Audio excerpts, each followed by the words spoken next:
নূহ আলাইহিস সালামের পরে তার সম্প্রদায়ের মধ্যে আরও একজন রসুল হিসেবে মনোনীত করা হয়। তাকেও বলা হয় যে তুমি বলো যে তোমরা আল্লাহর ইবাদত করো, তিনি ছাড়া কোনো উপাস্য নাই, তবুও কি তোমরা আল্লাহ সচেতন হবে না? এই একই কথা নূহ আলাইহিস সালামের পরবর্তী প্রজন্মের কাছে আর একজন রসুল পাঠিয়ে তার কাছে এই বার্তা আল্লাহ তাআলা পাঠিয়েছিলেন।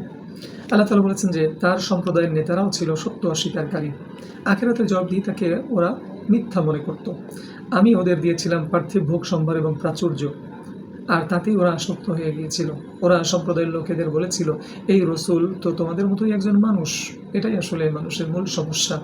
রসুলগণকে তারা মেনে নিতে পারে না, কারণ তাদেরকে তাদের নিজেদের মতোই সাধারণ একজন মানুষ মনে করে। অথচ রসুলগণ হচ্ছে মহান সৃষ্টিকর্তার প্রেরিত এবং মনোনীত বান্দা, যাদের কাছে আল্লাহ তাআলা ফেরেশতার মাধ্যমে কিতাব পাঠান, আলহামদুলিল্লাহ। এবং প্রতি মুহূর্তে তিনি ফেরেশতাদেরকেও প্রতিপালন করেন এবং সেই সাথে যে রসুলগণকে তিনি নির্বাচন করেছেন তাদেরকেও প্রতিপালন করেন। এমনকি মহান রব্বুল আলামিন রাসূল আকরাম সাল্লাল্লাহু আলাইহি ওয়াসাল্লামকে বলেছেন, হে নবী, তুমি বলে দাও যে আগামীকাল আমার সাথে কিরূপ আচরণ করা হবে সেটার উপরে আমার কোনো দখল নাই। আল্লাহু আকবার। সুতরাং একজন রসুল আগামীকাল কী কাজ করবে, কী নেক আমল করতে পারবে, কী দাওয়াত মানুষের কাছে পৌঁছাবে, সেই ব্যাপারে তার নিজের কোনো দখল থাকে না। কে করেন নিয়ন্ত্রণ? মহান সৃষ্টিকর্তা আল্লাহ। আমরাও যদি আসলে মহান সৃষ্টিকর্তার কাছে সমর্পিত হয়ে যাই, তখন আমরাও বুঝতে পারবো যে আমাদের জীবনের সমস্ত কাজও আসলে মহান সৃষ্টিকর্তার করুণাতেই ঘটে। আলহামদুলিল্লাহ। আল্লাহ তাআলা আমাদেরকে বোঝার তৌফিক দান করুন। আমিন। তোমরা যা খাও সেও তাই খায়, তোমরা যা পান করো সেও তা পান করে। যদি তোমরা তোমাদের মতো একজন সাধারণ মানুষের আনুগত্য করো, তবে তো তোমরা ক্ষতিগ্রস্ত হবে। আল্লাহু আকবার। সে কি তোমাদের বলে যে মৃত্যুর পর অস্থিমজ্জা মাটিতে মিশে গেলেও তোমাদের কবর থেকে আবার জীবিত করে ওঠানো হবে? আল্লাহু আকবার। আসলে মৃত্যুর পরে আমরা কখনোই পুনরুত্থিত হইনি, কারণ মৃত্যুর পরে যে মহাবিচার দিবস বা কিয়ামত সংগঠিত হয়ে যাওয়ার পরে যে হাসরের ময়দান, সেই বিষয়গুলো তো এখনও ঘটেনি। এখন তো মানুষ যারা মৃত্যুবরণ করেছে তারা বার্জাকের জীবনে আছে। সমস্ত কিছু ধ্বংস হয়ে যাওয়ার পরে যখন আবার পুনরুত্থিত করা হবে, তখন সেই ঘটনাগুলো ঘটবে। কি ঘটবে সেটা? যে আল্লাহ তাআলা মানুষের অস্থিমজ্জাগুলোকে আবার সমন্বিত করবেন এবং তাদেরকে আবার মাটি দিয়ে পুনর্গঠিত করবেন। আল্লাহ বলছেন, মৃত্যুর পর, এই অবিশ্বাসীরা বলে থাকে, সে কি তোমাদের বলে যে মৃত্যুর পর অস্থিমজ্জা মাটিতে মিশে গেলেও তোমাদের কবর থেকে আবার জীবিত করে ওঠানো হবে? অসম্ভব। এটা কখনোই ঘটবে না। দুনিয়ার এই জীবনই আমাদের জীবন, আমাদের বাঁচা, আমাদের মারা এখানেই। আমরা কখনোই পুনরুত্থিত হব না। এই লোকটি আল্লাহর নামে অনর্থক মিথ্যা বলছে, আমরা তাকে বিশ্বাস করি না। এভাবেই আসলে অবিশ্বাসীরা চিন্তা ভাবনা করে। আল্লাহ তাআলা প্রত্যেকটা মানুষের সাথে একটা নেগেটিভ সত্তাকে, কারেন্ট জিনকে সংযুক্ত করে রেখেছেন। সেই সদা সর্বদা মানুষকে আসলে আল্লাহর থেকে, মহান সৃষ্টিকর্তার প্রতি বিশ্বাস থেকে দূরে সরিয়ে রাখে। আর যদি কেউ তার নিজের সৃষ্টিকর্তাকে, এই বিশ্বের মহাবিশ্বের সৃষ্টিকর্তাকে বিশ্বাস না করে, তাহলে তার পক্ষে আর কখনোই দিনের পথে ফিরে আসা সম্ভব হয় না। এই আত্মাকে বিশ্বাস করা, মৃত্যুর পরে আত্মার অবস্থান, বার্জাকের জীবন, এই সময়ের কথা মানুষ বিশ্বাস করতে পারে না। মৃত্যুর পরে তাদেরকে আবার মাটি দিয়ে তৈরি করা হবে শরীর তাদের, এবং তাদেরকে যারা পুরস্কার পাওয়ার যোগ্য তাদেরকে পুরস্কৃত করা হবে, এবং যারা শাস্তি পাওয়ার যোগ্য তাদেরকে শাস্তি দেওয়া হবে। এই ব্যাপারগুলোতে অবিশ্বাসীরা, নাস্তিকরা, স্রষ্টায় যারা বিশ্বাস করে না, তারা কখনোই আস্থা রাখতে পারে না। কিন্তু বিশ্বাসীদেরকে আসলে মহান সৃষ্টিকর্তাকে প্রথমেই স্বীকার করে নিতে হয়। এই বিশ্ব, প্রকৃতি, যা কিছু পরিচালিত হচ্ছে সুনিশ্চিতভাবে এক সচেতন, চিরস্থায়ী, চিরঞ্জীব, চিরস্থায়ী সত্তার ইচ্ছাতেই ঘটে চলেছে। আমরাও আমাদের জীবনও এটাও সচেতন আছে একমাত্র তারই করুণার কারণে। আমরা আমাদের বর্তমানকে স্বীকার করি। বর্তমানে আমরা সৃষ্টিকর্তার আন্ডারেই আছি, তার ক্ষমতার মধ্যেই, তার প্রতিপালনের মধ্যেই আমরা আছি, এটা আমরা বিশ্বাস করি। আমরা প্রতিপালিত হচ্ছে, আমরা নিজেরা পাচ্ছি যে আমরা জীবন, তাহলে আমাদেরকে যিনি পরিচালনা করছেন তিনি চিরস্থায়ী জীবন হবেন না? এটা কি হতে পারে? অবশ্যই নয়। অবশ্যই আমাদের স্রষ্টা, আমাদের সৃষ্টিকর্তা সদা সর্বদা যিনি আমাদেরকে প্রতিপালন করছেন, তিনি এক চিরঞ্জীব, চিরস্থায়ী সত্তা, আল হাইয়্যু আল কাইয়্যুম। আল্লাহ তাআলা বলেছেন, রসুল প্রার্থনা করলো, হে আমার প্রতিপালক, আমাকে সাহায্য করো, ওরা আমাকে মিথ্যাবাদী সাব্যস্ত করছে। আল্লাহ প্রার্থনা কবুল করে বললেন, ওদের কৃতকর্মের জন্য ওরাই অনুশোচনা করবে।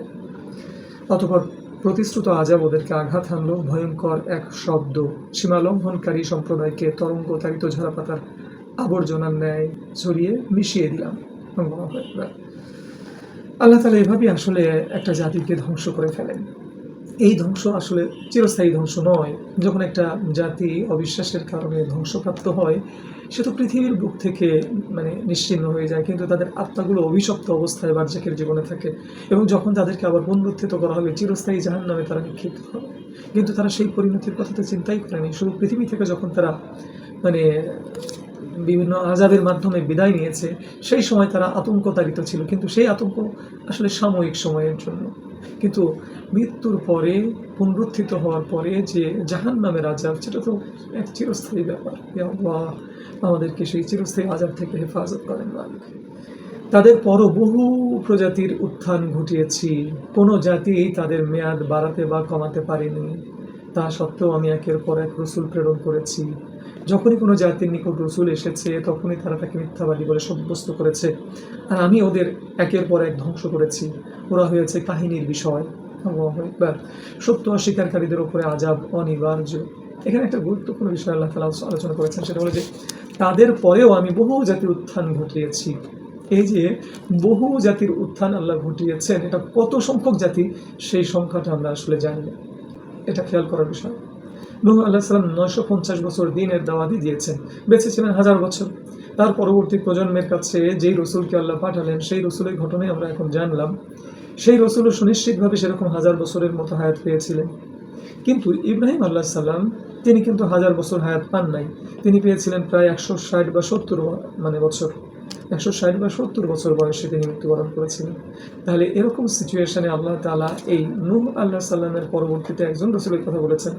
এই রসুলের পরে আল্লাহ বলেছেন বহু জাতির আমি উত্থান ঘটিয়েছি, পতন ঘটিয়েছি। এই যে বহু জাতি, এই বহু জাতিটা আসলে কত সংখ্যক, কত লক্ষ, কত হাজার জাতির কথা আল্লাহ বলেছেন, সেই সংখ্যাটা আমরা কেউ জানি না।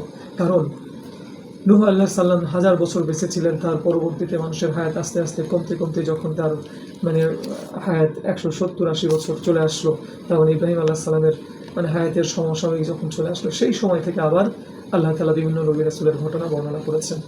এই ইব্রাহিম আলাইহিস সালামের পরেই এসেছেন হলো ইসমাইল আলাইহিস সালাম এবং ইসহাক আলাইহিস সালাম। ইসহাক আলাইহিস সালামের সন্তানের নামই হচ্ছে ইয়াকুব আলাইহিস সালাম। এই ইয়াকুব আলাইহিস সালামের বংশধর এরাই হচ্ছেন বনি ইসরাইল। এর মধ্যে ছিলেন ইউসুফ আলাইহিস সালাম, তার মধ্যে ছিলেন ইউনুস আলাইহিস সালাম, তার মধ্যে ছিলেন মুসা আলাইহিস সালাম, ঈসা আলাইহিস সালাম, এরা সবাই। আল্লাহু আকবার। তাহলে নূহ আলাইহিস সালামের পরে একজন রসুলের কথা আল্লাহ বলেছেন, কিন্তু সেই রসুলের নাম আমরা জানি না। তারপরে দীর্ঘ একটা সময়ের কথা আল্লাহ তাআলা আমাদেরকে জানান নাই, শুধু বলেছেন এরপর আমি বহু জাতির উত্থান ঘটিয়েছি, তাদেরকে পতনও ঘটিয়েছি। এটা লম্বা সময় হয়তো পার হয়ে গেছে। স্বাভাবিকভাবে বিভিন্ন কিতাব থেকে আমরা পাই যে আদম আলাইহিস সালাম থেকে বর্তমান সময় পর্যন্ত হয়তো বা 4000 বছর বা সর্বোচ্চ 5000 বছরের সময়ের ব্যবধান হতে পারে। আজ থেকে 5000 বছর আগে হয়তো আদম আলাইহিস সালাম এসেছিলেন, এই হিসাব অনুযায়ী পাওয়া যায়। কিন্তু আসলে এই পরিমাণটা, এই সংখ্যাটা আরও অনেক বড় হওয়ার কথা। কোরআনের এই আয়াত থেকে আমরা সেটা বুঝতে পারি যে তাদের পরে আমি বহু জাতির উত্থান ঘটিয়েছি। সুতরাং হতে পারে আজ থেকে 50,000 বছর বা 1 লক্ষ বছর আগে বা 5 লক্ষ বছর আগে আদম আলাইহিস সালামকে পৃথিবীতে আল্লাহ পাঠিয়েছিলেন, হতে পারে। কিন্তু সেটা আমরা জানি না। সেই সত্যটা আমরা কোনো কিতাবের মাধ্যমেও প্রমাণ করতে পারবো না। এই সত্য কেবলমাত্র জানেন মহান আল্লাহ তাআলা। আমরা শুধুমাত্র ধারণা করতে পারি মাত্র, কিন্তু আমরা অ্যাকুরেটটা কখনোই জানাতে পারবো না। মহান আল্লাহ তাআলাই সেটা একমাত্র জানেন। আল্লাহ আমাদেরকে হেফাজত করেন, আল্লাহ আমাদেরকে বোঝার তৌফিক দান করেন। ইয়া রাব্বুল আলামিন, আপনার দ্বীন অনুসারে পরিপূর্ণভাবে আমাদেরকে চলার তৌফিক দান। আমিন। আলহামদুলিল্লাহি রাব্বিল আলামিন।